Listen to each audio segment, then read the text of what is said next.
So this is my 2015 CBR650F. I picked this up last October with only 3,000 miles on it for £3,500.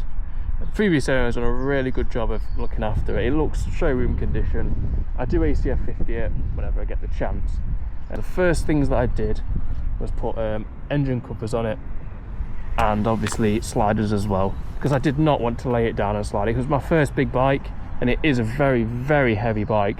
You can definitely feel the weight of it when you move it in and out of the garage. But once you actually ride in it, it's fairly light. Same again, as you can see on the other side, GB Racing. These were just off eBay, so nothing very special.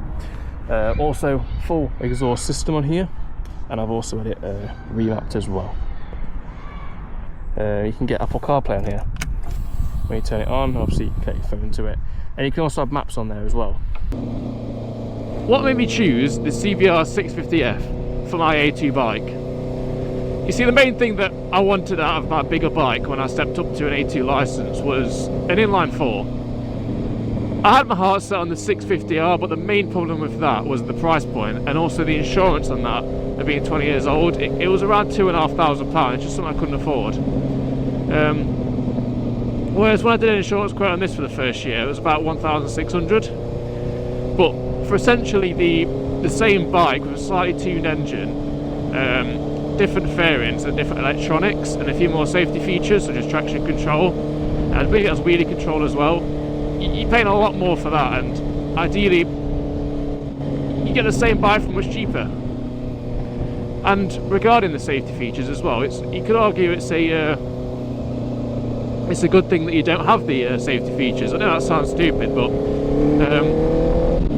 the way I see it personally is this is a bike to learn on to get a bigger bike, if that makes sense.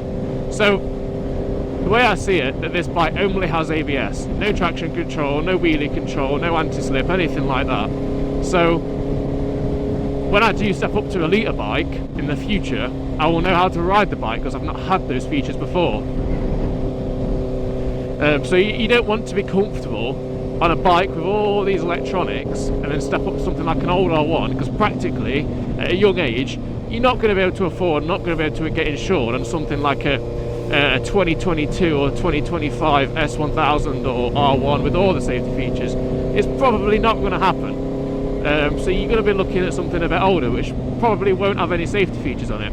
And if you step up from a 600 with the safety features to like an R1 without the safety features, you're just not going to be as comfortable riding it. I like to do a bit of touring, so the way I see this bike is I'm going to be keeping this for a while, even when I do step up to a bigger bike, because it's going to be my tour bike. Because my 125, I know it's not much of a comparison, was a KTM RC 125, and the longest ride I did on that was about 3 hours when I went to Silverstone for the MotoGP. And at the end of it, my back was absolutely dead, but I can ride this bike here, go right here, all day long, and I am completely fine. Yeah, so another reason that I did want the CBR650F, Jesus, a pothole, was because it's got the looks of a sport bike, it's got the sound of an inline 4, which is amazing, and it's also a comfortable ride, because obviously it's a higher seating position. I'm 6'2",